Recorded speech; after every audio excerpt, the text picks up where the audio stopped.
গুৱাহাটীত চিপাঝাৰ যুৱকৰ ৰহস্যজনক মৃত্যু। চিপাঝাৰ পথৰঘাটৰ উদীয়মান যুৱক ৰফিউল আলমৰ গুৱাহাটী নয়নপুৰ ভাড়াঘৰত ৰহস্যজনক অৱস্থাত মৃতদেহ উদ্ধাৰ হোৱা ঘটনাই চাঞ্চল্যকৰ সৃষ্টি কৰিছে।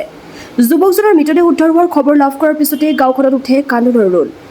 News desk AIN live.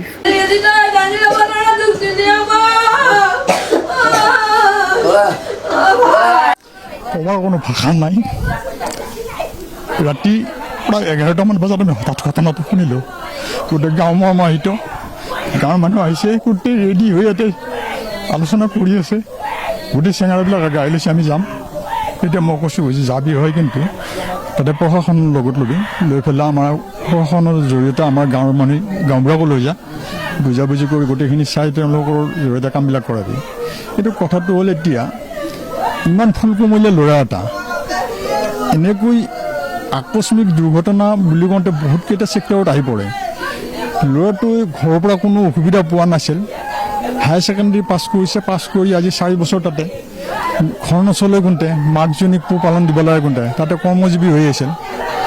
কিন্তু কি কাৰণত ল'ৰাটোৱে আত্মহত্যা কৰিলে নে আনৰ দ্বাৰা হৈছে, এই কথাটো আমি মিডিয়াৰ জৰিয়তে প্ৰশাসনক জনাব বিচাৰোঁ আৰু অসম চৰকাৰৰ ওচৰত আমি দাবী জনাওঁ, উচিত তদন্তটো কৰি সঠিক ৰিজাল্টটো আমি পালে আৰু ঘৰখনক কিবা এটা সুবিধা দিলে আমি অসম চৰকাৰক ধন্যবাদ জনাম। এনেকুৱাটো আমি একো গম নাপাওঁ, কাৰণ যিহেতুকে আমি বয়োজ্যেষ্ঠ মানুহ, কিংবা হয়তো তাৰ লগ বন্ধু জানিব, তাৰ ওচৰত থকা সেইবিলাকে জানিব, সেইবিলাক একো নাই। আৰু অত্যন্ত শ্ৰদ্ধাভক্তি কৰে, গোটেই ল'ৰাই শ্ৰদ্ধাভক্তি কৰে। কিন্তু এতিয়া একদম ভাবাৰ কোনো ভাষা নাই বাবা। ঘৰখনৰ একমাত্ৰ উপাৰ্জনৰ ল'ৰা সেইটোৱে, কাৰণ ঘৰ যদি আৰু দ্বিতীয়জন থাকিলে তেতিয়াহ'লে ঘৰখন চলিলে। কাৰণ আৰু পঢ়াবৰ কাৰণে কাৰছে নাই, মাকজনী অকলে, মাকজনী এটা সৰু চিলাই মেচিন আছে, কিবা কৰি চলি থাকে। সেই চলিটো পঢ়ি শেষত দিয়ে, দাদাৰ এখেতে ডাঙৰ বাপাহঁতে খৰচ দিয়ে, দেউতাক ঢুকাই গৈছে। তাৰপিছত এটা সৰু শিশু আছে, এতিয়া সিহঁতকো পঢ়াব লাগাত পৰছে। এতিয়া এইখিনি কথাৰ ওপৰত আমাৰ সমাজৰো অলপ চিন্তা হৈ আছে, কেনেকৈ ঘৰখন হেৰি কৰিব পাৰি। তাতে কৰ্মৰ কাৰণে গৈছিল তেওঁ, তাৰমানে তাতে হেৰিত জাগাখনিৰ নামটো মই বিশেষকৈ নাজানো যদিও তথাপিতো আমাৰ যিজন মোৰ ভতিজা হয়, তেওঁ তাৰমানে বহুত হেৰি আছিল, হাই হুল্লি কাজিয়া এইবিলাকৰ কাৰণে সি ভাল নহয়, একদম চবেই ভাল। তাৰমানে সেইবিলাকক লৈ একো এটা তাৰমানে কোনো তাৰমানে বেয়া ভালো নাছিল আৰু সি বহুতখিনি ভাল আৰু। কিন্তু এতিয়া আমি যোৱাকালি শুনিলোঁ ৰাতি 11টা 44 মই ফোন পাইছোঁ, মই কৰি বাই থাকোঁ।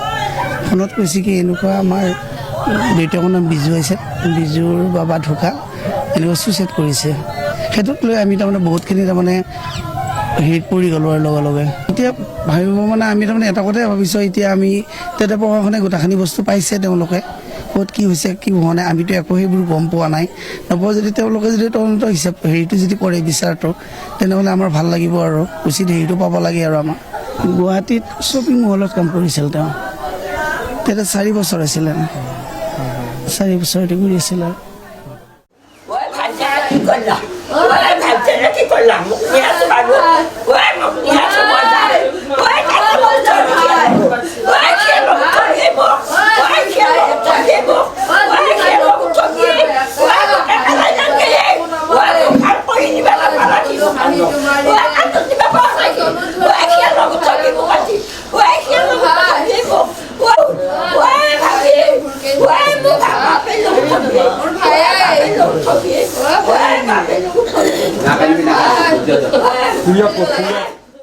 যিকোনো খবৰ আৰু বিজ্ঞাপনৰ বাবে যোগাযোগ কৰক 7896121996, লগতে 7002537271।